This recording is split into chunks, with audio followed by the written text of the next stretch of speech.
So laws of Limud Torah. There's a separate chapter on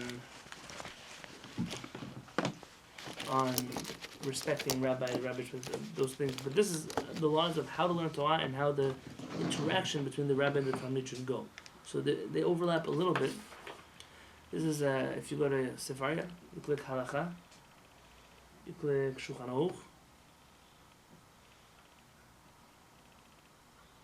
Yeah, then there's Yoreh De'ah, 246. 246. So Maran says, Kol ish Yisrael, every Jewish man, now he's specifically referring to men. We're going to see about women later. Chayav b'Talmud Torah, is obligated to study Torah. Ben ani, whether he's poor. Ben ashir, whether he's wealthy. Ben shalem begufo, ben ba'al yisurim, whether he's healthy or he's not healthy. Ben bachur, ben zaken, whether he's young or he's old.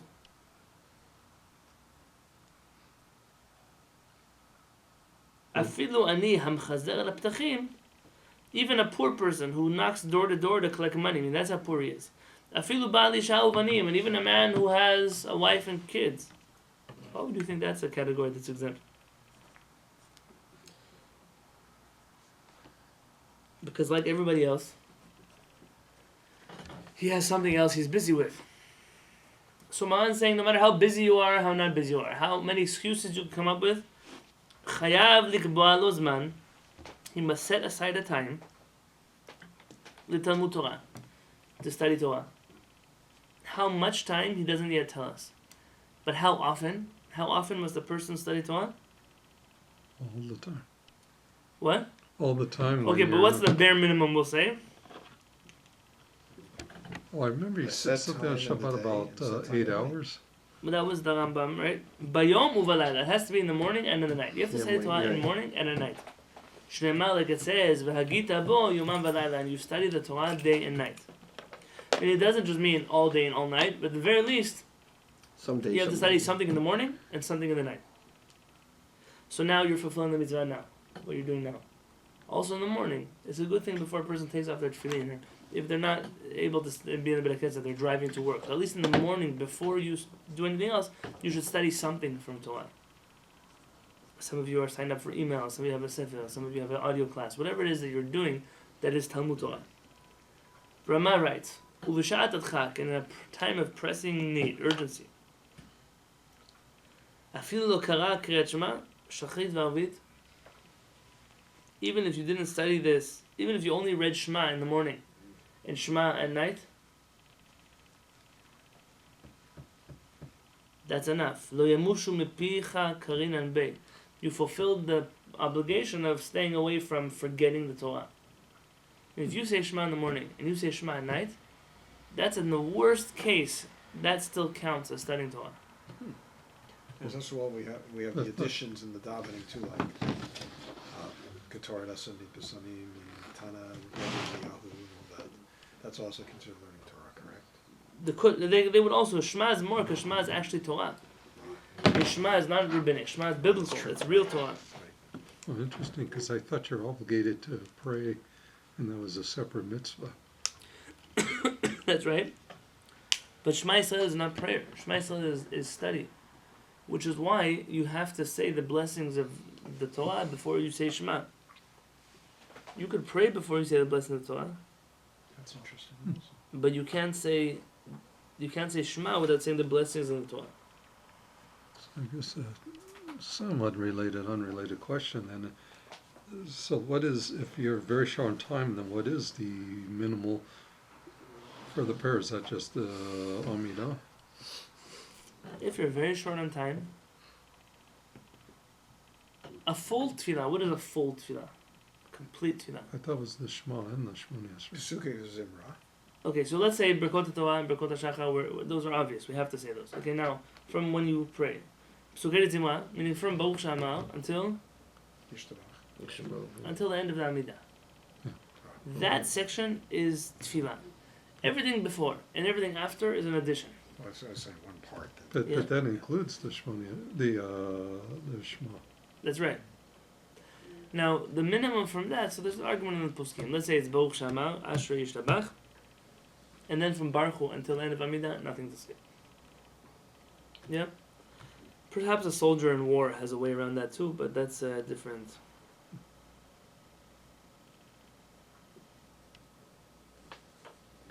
Let's finish Maran and we'll go look at something first. And then we're back in the words of Maran. You see, after the Ramah says, when you say Shema in the morning or Shema at night, and someone who's unable to learn, because he doesn't know at all how to study Torah. He doesn't know how to read Hebrew. He doesn't know how to translate. Today you don't have that excuse anymore. Or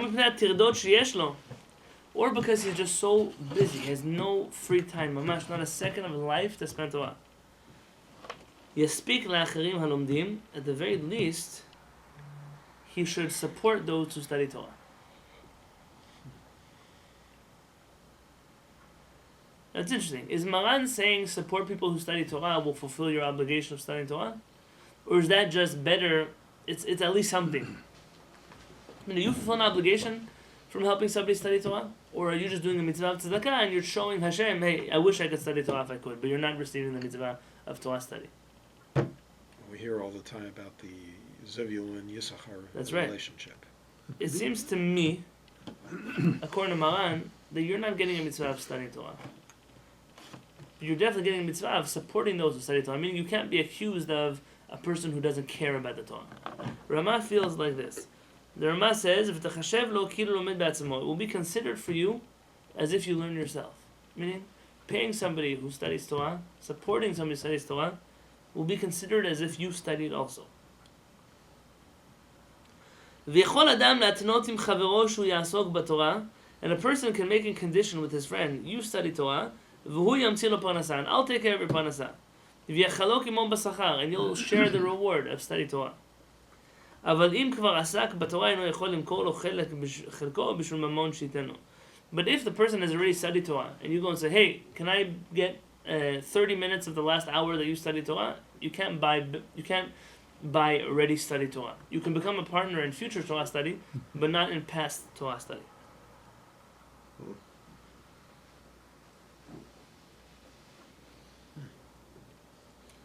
Okay? So this is the halakha. Everyone has studied Torah. Everybody has studied Torah. The bare minimum, according to the Ramah, is say Shema in the morning, Shema at night.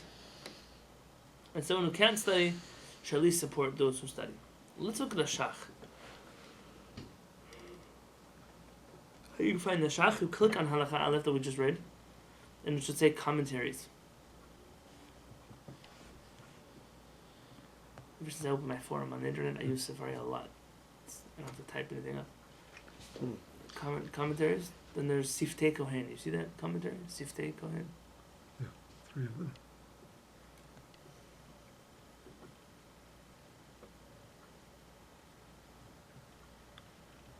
Yep. Okay.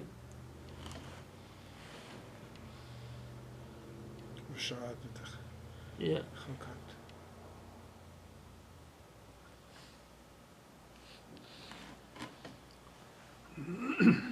Now we're going to see an argument here. Remember, the Ramah said, "B'shat adchak," in a time of pressing need, you could tell that a person who says Shema in the morning and Shema at night, it's enough. And it says the Smag says the same thing. U'mesayem ba, and he finishes v'davar zeh, this thing. Asur lomar lifnei am haaretz. It's forbidden to say this in front of an am haaretz. Why? Why can't you tell an am haaretz what says in halakha? Because they'll misquote it. They'll just keep giving tzedakah and not learn at all. Well, he's not talking about the giving tzedakah. He's talking about the Shema, saying Shema in the morning and at night. Because then they'll counts think, for Torah study. Because what? they'll think they can say that and they fulfilled it. That's right. They'll think that as long as I pray today, I don't have to study anything. It's forbidden to teach an amaret something. From here you see, there's a halakha. Oftentimes, Chachamim will say, halakha, this is the law. Ve'en morim ken, but we don't tell the people halakha publicly. There's certain things, it's a censor. It's like a fail-safe mechanism, but sometimes you don't want to let people know that there is a abort button. That's right. It's like building a back door to some kind of technology. There's always a way. It's a way of keeping. But not always do you tell people the way. Well, it's a serious mitzvah, and it's you want to avoid people violating it. But That's right. At the same time, it shouldn't excuse them the obligation if they're able to learn to do so. Now you're going to see that not all the Chachamim feel so comfortable with this. Mihu, Bahagot Maimoniyot, in the other book, Lo Maiti Hai Siyuma. He doesn't have that ending. Meaning, he says, and Kriyat Shema in the morning and the evening is enough, but he doesn't say, don't tell that to Am Haaretz. So what is it? Do you tell the Am Haaretz? You don't tell the Am Haaretz. Vachav Nimshach HaRash, and the Rash went after him. V'nira sheta'ama degarsinan b'menachot, and it seems to me that the root of their argument is that which it says in the Talmud Menachot. Amar Rabbi Yochanan. Rabbi Yochanan says, Mishum Rabbi Shimon ben Yehotzadak, in the name of Shimon, the son of Yehotzadak, afilu lo kara adam ela kriyat shema shachrit v'arvit. Even if a person has only read the Shema of the morning and the evening, kiyem lo yamush, he's fulfilled the obligation of the Torah shall not leave your mouth. V'davar zeh asur lo'omro b'fnei Am Haaretz. And Rabbi Yochanan says, and it's forbidden to say this teaching to an Am Haaretz. V'Rava Amar, and Rava argues and says, mitzvah lo'omro b'fnei Am Haaretz. It's a mitzvah to tell the ignoramuses this halakha.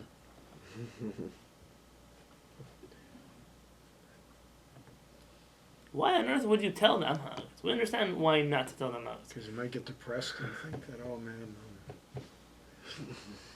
What is the concern of the person who says you cannot tell an Am Haaretz? He's concerned that They will think that's all they have that's to all to do. do and they'll never study Torah. So the other one is saying, no, this is the greatest way to get him to learn Torah. It must be the opposite. When you argue, it has to be the opposite of what you're arguing. He's making some attempt. Okay. Upiresh Rashi. Rashi says, the savar that he holds, Mishum Kriyat Shema, noter zachar gadol kazeh, if from Kriyat Shema I can receive such a great reward, if I would study the whole day, imagine how much Torah I could, reward I could receive, and will end up teaching his children Torah.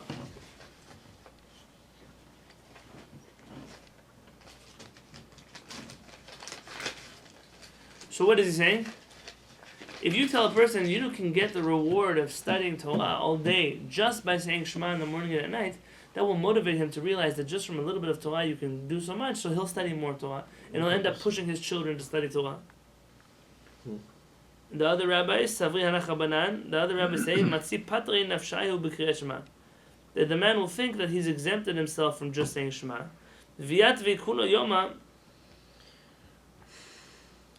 and he will say the whole day and he'll not do anything. Meaning,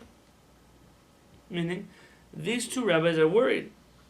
There's a valid concern in either direction.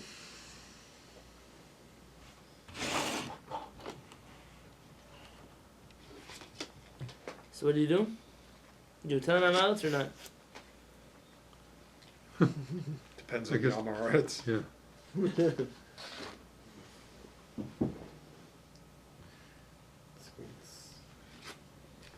What can you do? I don't know what to do. Maybe if an Am Haaretz you can judge. Is the kind of person who will use this information to stop learning Torah? Or is the kind of Am Haaretz who will use this information to study Torah? I think you have to make that call. Whether or not you teach this halakha is dependent on who you're talking to. Or they're just trying to hurt Am Yisrael, maybe, or just negative.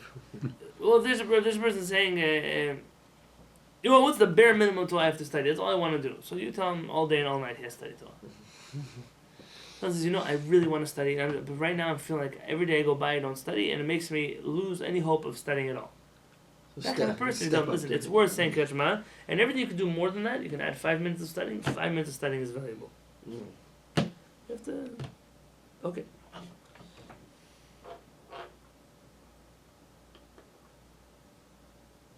Do you guys have in the commentaries, do you have something called the Gilayon Rasha? Resh Shin Aleph? Gilayon or Gilayon? I don't know how they write it. It's on this other page, right? You have to go back one, away from the Shach, towards Shulchan Aruch. No. It's not There's the this commentary that has 20. But does it have sub-commentaries? What are the names there? Be'er Hetev, Be'er Hagola, Be'er Biur Hagra, Pitchei Teshuvah, Siftei Kohen, Turi Zahav. What's here? Okay, so I'm going to read you from my book. There's a Gilayon Rasha here. He says, Kol ish Yisrael chayav b'Talmud Torah. Every Jewish man is obligated to study Torah. V'meino motzeh lilmod b'iro. If he cannot find someone to teach him in his city, or she'en b'komos sfarim, or there are no books where he lives. That's a reality of many Jewish communities. There are no books where you are. So you can't even study if you wanted to. ורוצה ללך לרב במקום אחר, and he wants to go study by a rabbi in a different place. ואביו ואמו מצטערין בפירודו, and his parents are very saddened that he wants to leave, that it hurts them, they get sour. ומוחין בו, and they protest. אין צריך לשמוע להם, he does not have to listen to them. Why? Why doesn't he have to listen to his parents? What about respecting his parents? Except for when it goes against the Bible. Yeah, so he could find a, I don't know, It, he could say Shema every day and every night. I mean, he can fulfill his biblical obligation without leaving his parents.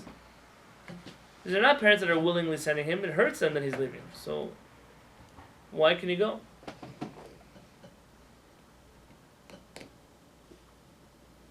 Why does he have to respect his parents? It's one of the 10 Commandments. It's one of the 10 Commandments.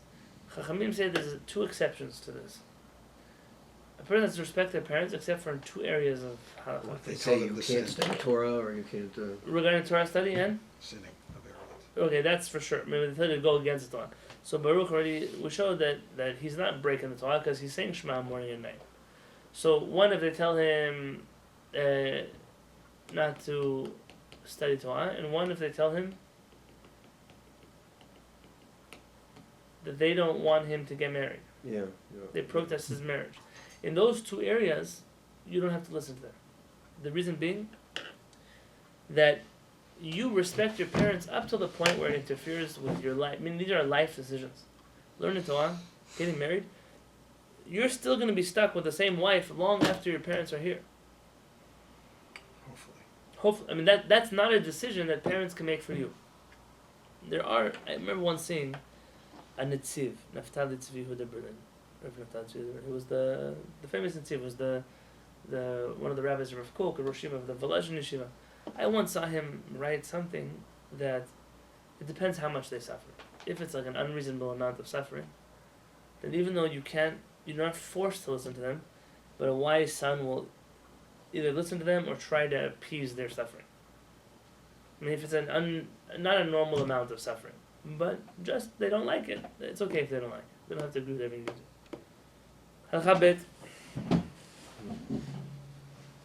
Ilmod Adam Torah. First, the person should study Torah. V'achar kach yisa isha, and only afterwards he should get married. She'im yisa isha tchila, because once a person gets married, yefshar lo la'asok b'Torah, he's unable to study Torah anymore.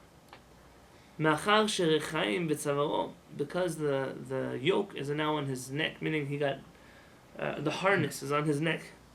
V'im efshar lo b'lo isha mipnei sheyitzro mitgaber alav.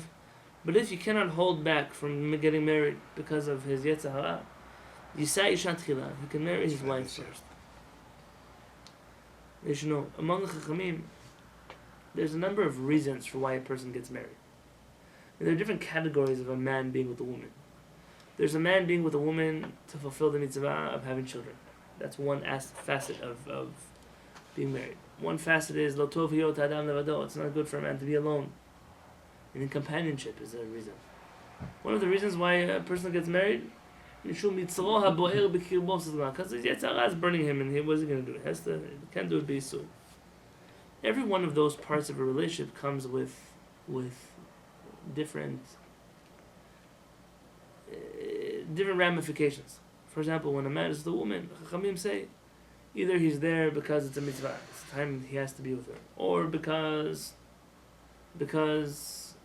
he has a yetzer hara. So he, instead of doing an avera somewhere else, he's with his wife. At least it's not an avera. And the third is, he makes himself want that, and that's the yesh bo tzad mitzvah, yeah, but it's the lowest of the 3 reasons to be with his wife. We saw Rabbi Yosef Masas use this to show that a person's marriage, even when they cannot have children, has tremendous value just because of the facet of having a companion. That's not something to look aside, not something to ignore. It's an important part of being in a relationship. Shlomo HaMelech spoke about that. That's correct. You had Chachamim that were big Hasidim in times of the Gemara. When they would travel, they would come into a city and say, who wants to be my wife for 3 days? I'm here for 3. Who wants to be my wife for 3 days? They would marry them, divorce them, Right. just so they could save themselves from a chet. It's a crazy story. It's a crazy thing. I'm not here to answer that because there's a lot to be said. I've seen a lot of different teshuvot trying to understand those actions. But they're seeing, they are married, they do have a companion. That happens. Children have children. There's the part of chet. Just, there's a famous chacham in the Gemara that his wife used to make his life miserable. What was Tzidkah saying? Why are you with your wife? She makes your life miserable. He said, it's enough for me that she takes care of me, that I don't do chet, she saves me from the chet. That's enough for me to be grateful for her for the rest of my life. I mean, that's also a facet of being, and they were choosing, whether we're recommending that or not, they were choosing that when they traveled, at least they shouldn't do avirot. And even though it's not a ideal relationship with another person, but it was what it was. I'm not recommending that practically. Simply, there are different sides to this. So he's saying, sometimes a person gets married just because they can't, the life Function they would otherwise. function, they won't function otherwise. That's right. Okay.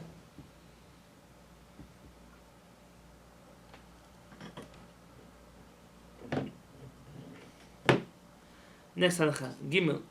Adem matai chayav limod. Until when do you have to study? I mean, how many years do you have to spend studying? Your whole life. Yeah, ad yom moto, until the day he dies. Shleimah l'tzid Torah, pen yasur mevecha kol mechayecha.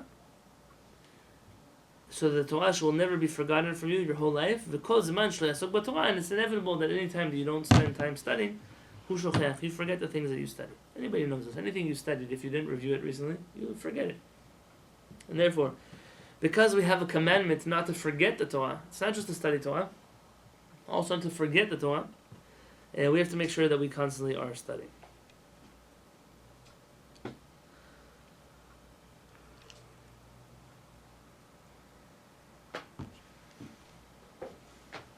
Let's look at the next halakha. This one is very telling. And it's important, and this again, remember when I once said about how you study Shulchan Aruch, it's not about reading and translating, it's about understanding what Maharaj is actually saying. So here, Chayav Adam Neshalesh Limudo. A person must, you might translate it to triple his learning, but meaning to break his learning into three categories. Split up your time between three disciplines. Shlish b'Torah b'chish b'chtav. A third of your time must be spent on the written Torah. Dehainu harba v'esrim, meaning the 24 books of the Tanakh. Shlish b'Mishnah. A third in the Mishnah. What is Mishnah? He explains, Dehainu Torah shebal peh, the oral law. Upirush Torah shebichtav bichlal zeh. And the commentaries of the written Torah are included in your obligation to study Mishnah. And Shlish b'Talmud, and the third is to study Talmud. What is Talmud if not the oral law? I mean, he already said oral law is Mishnah, so what is Talmud? Commentary on Dehainu, meaning shiavin v'yaskil, you must understand and know. Achrit davar mireshuto, the end of something from the beginning and from the source. V'yotzi davar mitoch davar, and you should be able to understand one thing from another thing. V'dameh davar davar, and you should be able to compare one halakha to another halakha. V'yadin b'midot she'atorah nidresh behen, you should be able to use the 13 principles the Torah is studied from. Ad she'yada ha'ach ikar mitzvot, until you know the origin of all the mitzvot, the source. Where does the source of this mitzvah? From the Mishnah, from the Talmud, from the Tanakh. Ve'ach yotzeh ha'asur va'mutar, and you should be able to then extrapolate what is permitted and what is prohibited. V'chayotze b'zeh, and anything included in this category. Dvarim shelamad mipei hashmuah. We're learning all the things that we learned on HaShamayim. Meaning, what is Talmud? Talmud is Study. it's real study. It's taking all the theoretical information that you know and turning it into something practical.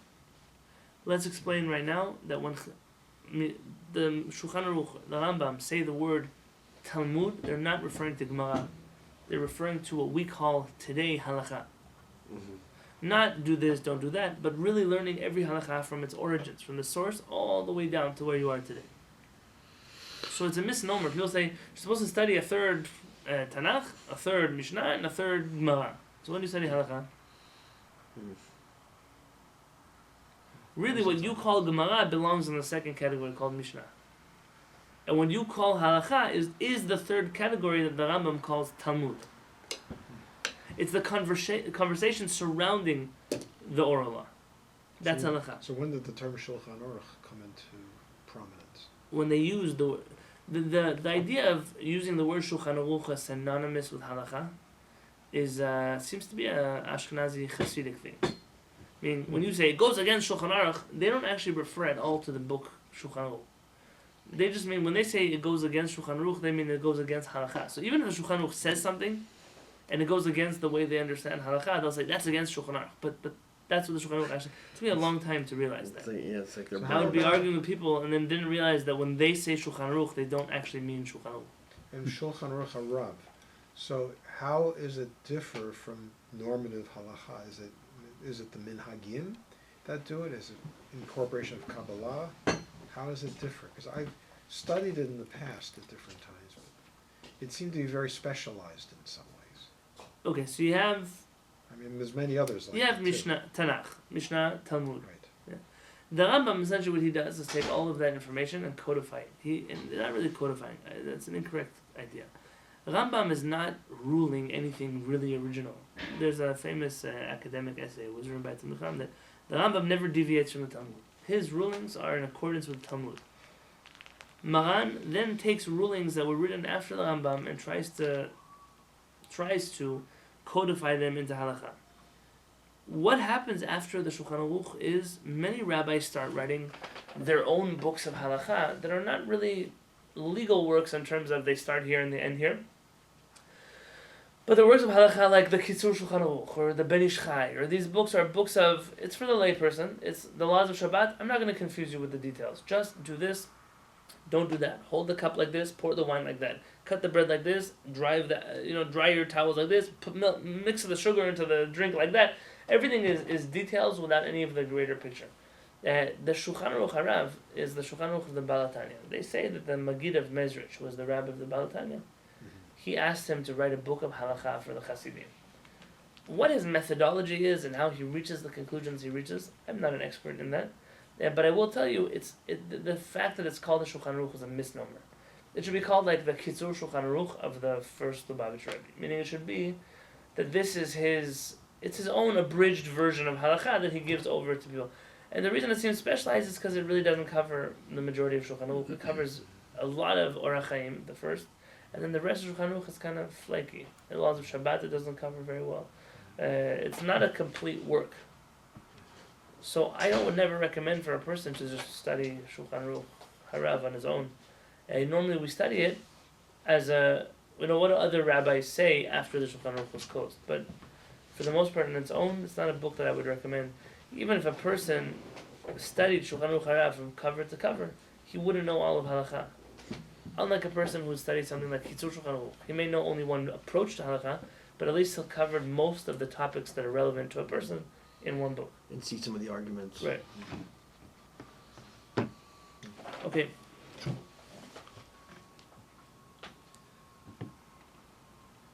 Ketzad, how does a person study? Haya Baal Umanut. I'm still in Halakha Dalet 4.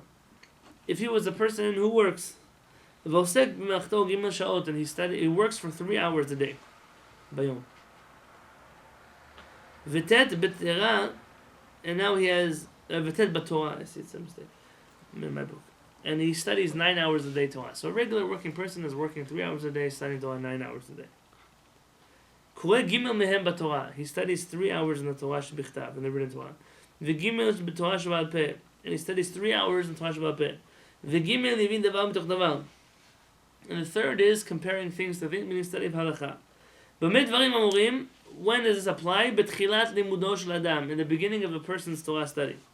Aval k'shiyagdil b'Torah, when a person grows in Torah, v'lo yeh tzarich limod Torah shebichtav, and he will not have to read anymore the written Torah. Why? Because he already knows this. He knows it by heart. V'la'asok tamid b'Torah sheba'al peh. And he doesn't either have to review the Mishnah and the Talmud, because he knows that also. He's been through all of it. And he remembers it. You should occasionally read the words of the Torah and the words of the Talmud, in order so he doesn't forget anything there. ויפנה כל ימיו לתלמוד בלבד, לפי רוחב ליבו ויישוב דעתו. He should spend the rest of his life studying Talmud based on his abilities, how he's able. Is he able to study a lot, a little, in depth, superficially? That's really up to him. So meaning, you phase out of the 3-3-3, third method of study. Once you know Tanakh by heart and you know the Mishnah and the Talmud, the rest of the time you focus on applying all the information you have to what you actually are supposed to do with that information. They say the Chazon Ish once said, why do the yeshiva students spend all day long studying Gemara? Like, when are they going to study Halakha? He said, Rabbi, they're studying Gemara to sharpen their minds. They want to have really, really sharp minds.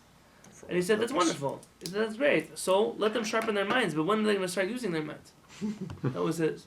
How long can you sharpen a pencil before you write it with it? It's just a nub. Right. So you studied Gemara, you got the logic, now you're a smart person, now focus all that energy in something that's useful. Obviously, there were those rabbis who disagreed with that approach, and that's why we have the current yeshiva system we have today, where Torah is not studied practically at all. But this was the way it was done. The Gaon of Vilna, they say about him, it was a tremendous thing. I don't think people, especially people who grew up around Hasidic communities, they lack an appreciation for the greatness of the Gaon of Vilna. I'm not from Vilna, so I'm not a student of the Gaon of Vilna. But the Gaon of Vilna was called the Gaon, the genius of Vilna, for a reason, and he was a genius, for real a genius. The Gaon of Vilna, they say, towards the end of his life, he would sit in front of the Aron Kodesh with the Torah open, and he would read every word. Let's say Bereshit, he would say, what does the commentaries all say in Bereshit? All Rishonim, what does it say? What does the Mishnah say by Bereshit? What does the Talmud say by Bereshit? What does the Talmud Yerushalmi say by Bereshit? What does Sifra Yisrael? What do they say by Bereshit? What does Rambam Bereshit? Shulchan Aruch Bereshit, till he finished everything that could come out of that pasuk, and then he go on to the next pasuk. He spent the rest of his life studying the Torah with all of the information that comes along with that pasuk. Meaning he used the Torah as his springboard for studying the rest of the Torah by heart. For him, it was just like the index or the table of contents. That's right. It was kind of like an outline, you're following point A. Okay, what? And he was able to do that by heart. Wow. That is the Gaon of Vilna. Ramah says something interesting. V'yesh omrim, some say, shebetalmud Bavli, in the Babylonian Talmud, that's the one that we have, that's the one we study.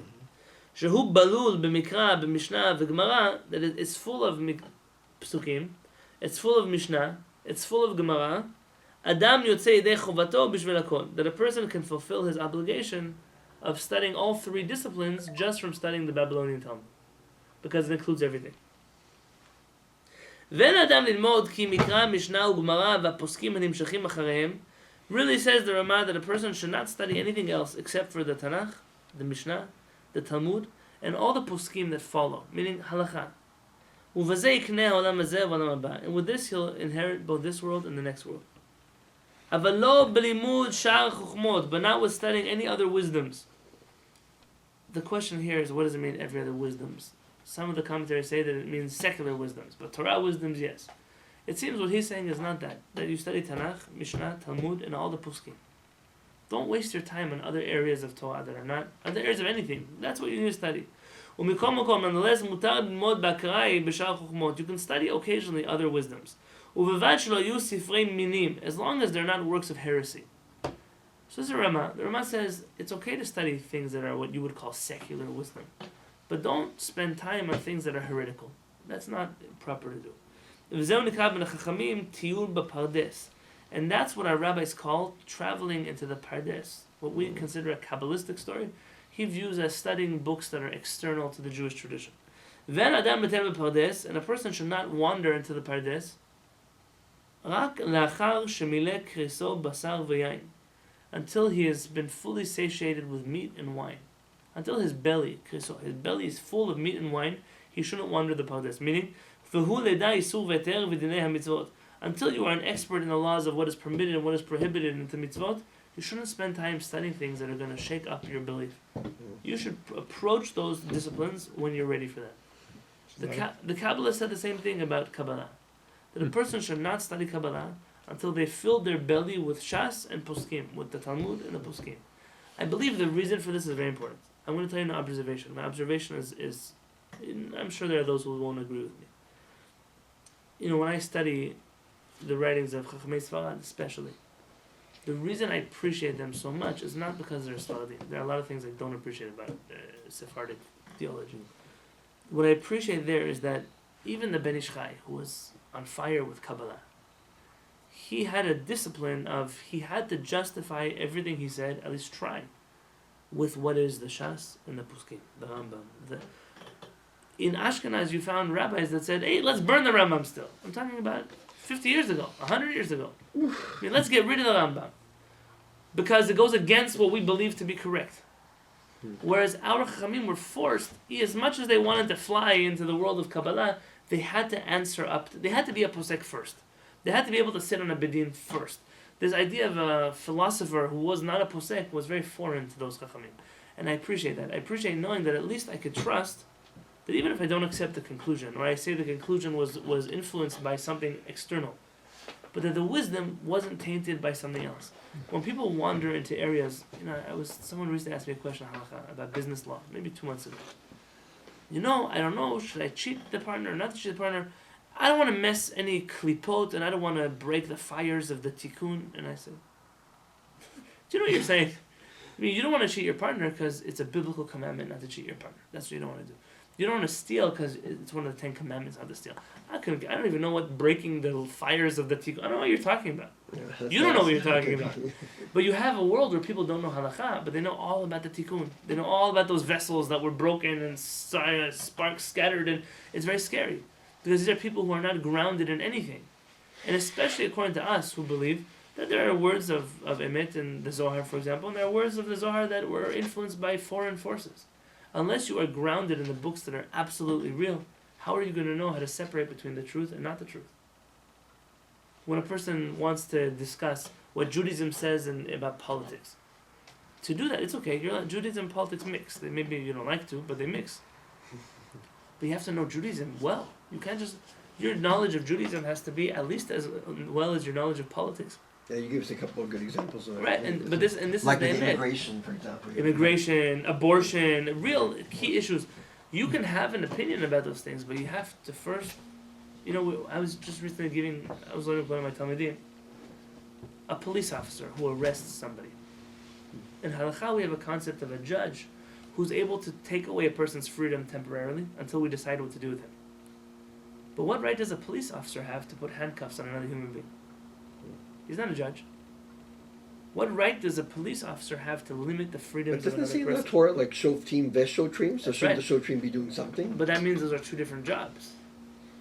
Yeah. And so I'm not telling you a police officer can't arrest somebody. How are they going to get to the shoftim if they don't have shotrim? Yeah. But you have to prove halachically on which basis does a police officer take away another person's freedom. Is it because the nation allows him to do that? Is it because he's an extension of the court system? Is it because, for whatever reason? And then that would make a huge difference. What happens when a police officer abuses this right of his that he had? Police brutality in Jewish law. A judge can do some pretty big things, even if they're incorrect afterwards. The judge has to hold law and order. The people, though, don't have a right to enable a person to... There are certain things that a person has to delve into before you deal with an issue in politics. What does halakha say about it? And what the Ramah is saying, before you wander into any discipline that will give you another set of values, you must make sure that your alignment is that of the Torah. When you walk, I once asked I said, what is the value of asking a rabbi a question in business? He doesn't know anything about business. He said, the truth is, there's no business value in asking a question to a rabbi about business. He said, because the rabbi can't give you, but you probably could tell the rabbi more about business than he could tell you. The idea is, when you trust, not every rabbi, but a Talmid Chacham, let's say I talk to Rabbi Peretz all kinds of things. I trust that Rabbi Peretz has spent his life straightening out the way he thinks. He thinks straight. And that means that when I come to tell him something, I have to explain to him. I have to explain to him, what is business? What is money? What is this? What is the deal? You spend a lot of time explaining. And then you say, using your mind, what would you do in this situation? I mean, you're utilizing the straightness of a person's mind after it has been straightened by the Torah. But Chachamim are not prophets. They're not prophesying to you. There's some people like, I won't go to a business deal unless I talk to the Rebbe first. Unless you're asking the Rebbe for advice using his mind, you don't get some kind of spiritual benefit from getting that's not what we're trying to accomplish here. Ramah is insisting that before a person wanders into anything, their mind should be straight. I'll give an example of that. I once read a story. I couldn't find it since then. I have not been able to confirm it since then, so don't hold me to it where the source is. There once was a man who had to go for an amputation, and God forbid, and one of his legs. And in the initial consult with the doctors, one of them said, there's a 30% chance that if we do some kind of procedure, that we could save his leg. And the other doctors were not willing to sign off on it. And so they agreed that if he wants to do it, he has to do it on his own. So they asked the man, what do you want to do? There's a 30% chance of success. We could kill you from this procedure. But he wanted to try at any cost to save his leg, and he said yes. And after it was successful, he asked his doctor, once he was already healed, tell me, what made you go out on a limb, literally, and say that you're willing to take such a risk to do a procedure on me? What was the answer? He said, the one who sent me to medical school, I believe he said it was his grandfather, but I couldn't confirm that, so it could have been his rabbi. He said it was my rabbi, Rav Kook. So when I went to medical school, Rav Kook said, I don't know about medical school. I don't know anything about medicine. What I could tell you is, treat your patients the way I treat Am Yisrael. Before you amputate anybody out of the Jewish people, do whatever you can to try to keep them inside of the fold. And before you take away any person's life, before you take away any person's limbs, do whatever you can to try to keep them inside. Said Rav Kook's advice about how he treated the Jewish people. Never amputate the Jewish people unless that's the only choice you have. Also, he said, I do the same thing with the body. Never destroy the body unless there's another option to save it first. He said, in that message that I got from my grandfather, it may not have been a medical value, but it was a medical value based on the Torah. The Torah is telling you that before you destroy something, try everything you possibly can to fix it first. And even if it's against all the odds and the statistics and whatever else might happen. That's just the difference between principle and practical. Correct. Principle, universal principles apply to multiple things. Very good. So what essentially we're saying is when you can find the universal principles of the Torah, you can apply them in all kinds of places. And that's the value, or was the value, into going to Chachamim. You weren't asking them for practical advice in the field they don't know about. You're asking them based on their principles that they've taken away from the Torah, what would you do in such a situation? And that is tremendously important. And I feel like we don't have Chachamim that are so well-rounded that could normally give us answers in such areas. Normally the principles that they have, they're not universal. They only apply within the four walls of the Beit HaMikdash. And when you stumble upon those Chachamim, whose Torah is relevant outside of the Beit HaMikdash, it's very exciting. And we'll study the laws of Talmud Torah tomorrow.